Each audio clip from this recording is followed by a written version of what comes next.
आज का जो हमारा टॉपिक है बच्चों वो है इंटरेक्शन अमंग एलिमेंट्री पार्टिकल्स। तो इंटरेक्शन अमंग एलिमेंट्री पार्टिकल्स कितने टाइप की होती हैं, उन्हें कैसे पहचानेंगे, ये CSIR नेट में 5 मार्क्स का क्वेश्चन आता है और गेट में भी ये हॉट टॉपिक है। तो इसे आप अच्छे से पढ़िएगा बच्चों, ध्यान से सुनिएगा और वीडियो को अंत तक देखिएगा। जो इस यूट्यूब चैनल पे नए हैं वो इसे सब्सक्राइब कर दें और बेल आइकन के बटन को दबा दें, जिससे आने वाले वीडियोस के नोटिफिकेशन उन्हें मिलते रहें। ठीक बच्चों, तो हमारा interaction among elementary particle 4 type का होता है। पहला हमारा है वीक इंटरेक्शन। क्या होता है आपका? Weak interaction. दूसरा हमारा जो इंटरेक्शन है वो होता है आपका electromagnetic interaction. Electromagnetic interaction.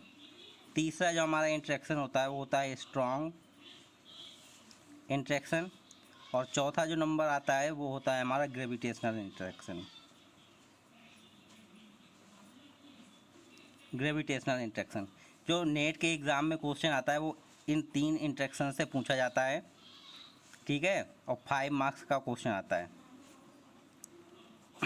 Gate में भी ये क्वेश्चन बहुत ज़्यादा आता है, लेकिन गेट में 5 मार्क्स का क्वेश्चन तो होता ही नहीं है। तो आपका गेट में ये 5 मार्क्स में तो नहीं पूछा जाता है, लेकिन गेट में ये क्वेश्चन आता है।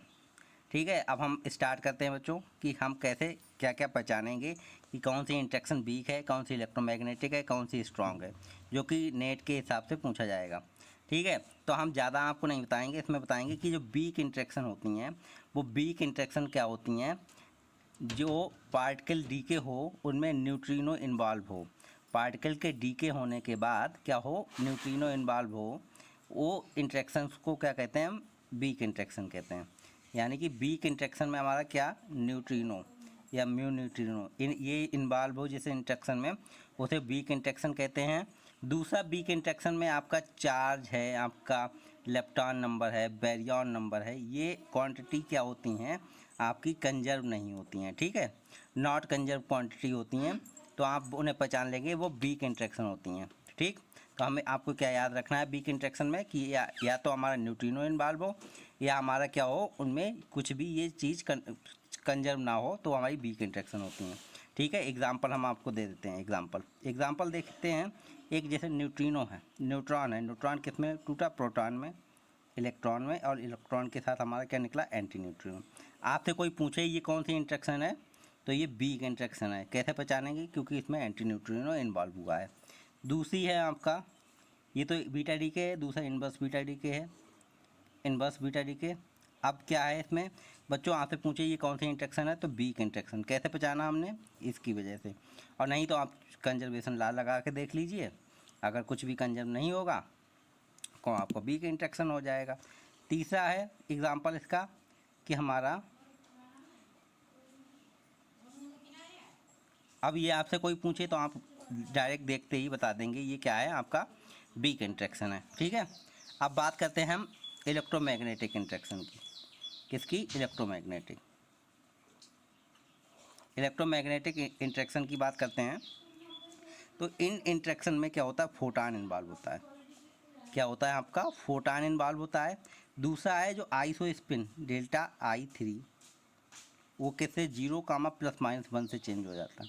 बाकी सारी चीज़ क्या होंगी, कंजर्व रहेंगी, लेकिन I3 आपका 0 ±1 के अकॉर्डिंग क्या होगा, आपका आइसो स्पिन जिसे बोलते हैं, iso spin delta I delta जो I होगा आपका, या I3 हम निकालते हैं तो I3 मान लीजिए, तो डेल्टा I3 0 या ±1 से चेंज होगा।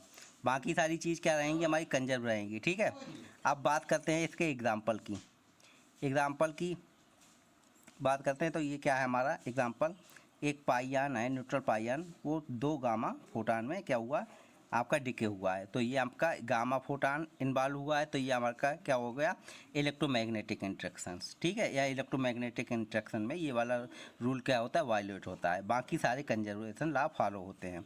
जो कंजर्वेशन लॉ मैंने आपके प्रीवियस वीडियो में बताए थे, वो सब चेक करेंगे हम किसी भी इंटरेक्शन को पहचानने के लिए। 3rd नंबर पे आते हैं हमारा स्ट्रॉन्ग इंटरेक्शन। स्ट्रॉन्ग इंटरेक्शन की बात करते हैं बच्चों। तो स्ट्रॉन्ग इंटरेक्शन में क्या होता है, strong interaction is found between heavier particles. क्या है आपका? हैवियर पार्टिकल्स में फाउंड होता है। It binds proton neutron to form the nuclei of all the element. It is dominant interaction in high energy particle physics. ठीक है, quark और हाइड्रॉन भी आपका क्या को शो करते हैं? स्ट्रॉन्ग इंटरेक्शन को शो करते हैं। स्ट्रॉन्ग इंटरेक्शन को आप कैसे पहचानें एग्ज़ाम के हिसाब से? आपको स्ट्रॉन्ग इंटरेक्शन में कुछ नहीं करना, सारे कंजर्वेशन लॉ आपको देखने हैं। अगर सारे कंजर्वेशन लॉ क्या हैं आपके वो फॉलो हो रहे हैं, वो आपका क्या हो जाएगा? स्ट्रॉन्ग इंटरेक्शन हो जाएगा। और कंजर्वेशन लॉ जिसने नहीं देखे हैं, जो इस वीडियो को पहली बार देख रहे हैं, वो हमारा प्रीवियस वीडियो देख लें, उसमें मैंने आपको कंजर्वेशन लॉ के बारे में बताया है। ठीक है, क्या कंजर्वेशन लॉ होते हैं। अब हम बात करते हैं क्वेश्चन की, जो कि नेट के एग्ज़ाम में आए हुए हैं। ठीक है, तो क्वेश्चन की बात करते हैं बच्चों। देखिए बच्चों, ये नेट 2010 में आया हुआ क्वेश्चन है, जो आपसे पूछा गया है कि इन इंटरेक्शन को अलग अलग बताइए कि ये इंटरेक्शन कौन कौन सी इंटरेक्शन है। ये क्वेश्चन आप कमेंट बॉक्स में कमेंट करके सॉल्व करके दिखाएंगे। दूसरा क्वेश्चन मैं बिना पेन का यूज किए मैं बता दूंगा, क्योंकि इन क्वेश्चन में आपको क्या है? कंजर्वेशन लॉ को शो करना पड़ेगा। अगर कंजर्वेशन लॉ शो करते हैं, फिर बैठते हैं आपके कंजर्व होती है तो वो स्ट्रांग होगी। अगर डेल्टा I3 आपका 0, ±1 से चेंज होगा तो आपका इलेक्ट्रोमैग्नेटिक इंटरेक्शन होगी। और अगर कोई क्वांटिटी कंजर्व नहीं होगी तो आपकी वीक इंटरेक्शन होगी। ये पहली बार देख लीजिए, ये वीक इंटरेक्शन है। वीक इंटरेक्शन कैसे है? क्योंकि ये आपका पैरिटी ऑड पैरिटी होता है, ये इवन और ये ऑड। ठीक है, तो आपका ये क्या हो गया? आपका जो हो गया ये पैरिटी कंजर्व नहीं है इसमें, तो ये वीक हो गया। बाकी दो आपको पता लगाना है, उसमें मैं बता दे रहा हूँ। ये स्ट्रॉन्ग इंटरेक्शन है। स्ट्रॉन्ग इंटरेक्शन कैसे पहचानेंगे? सारे कंजर्वेशन लॉ को हम लगा करके देखेंगे, अगर फॉलो होते हैं तो स्ट्रॉन्ग होगा, बाकी बचा हुआ आपका इलेक्ट्रोमैग्नेटिक इंटरेक्शन हो गया। ठीक है बच्चों, अब हम बात करते हैं जो गेट के एग्ज़ाम, ये 5 मार्क्स में आया हुआ क्वेश्चन नेट 2012 में। दूसरा क्वेश्चन है, दूसरा क्वेश्चन बात करते हैं जो गेट 2010 में आया हुआ है कि इन तीनों में से पहचानी है। देखो, गेट का क्वेश्चन थोड़ा आसान होता है, तो उसे हम डायरेक्ट पहचान सकते हैं। कैसे पहचानेंगे? स्ट्रॉन्ग कौन सी है, वीक कौन सी? देखिए इसमें देखिए न्यूट्रिनो इन्वॉल्व हो रहा है, तो हमारा क्या हो गया? ये वीक इंटरेक्शन। क्या है? न्यूट्रिनो इन्वॉल्व हुआ तो ये वीक हो गया। गामा इन्वॉल्व हुआ तो इलेक्ट्रोमैग्नेटिक।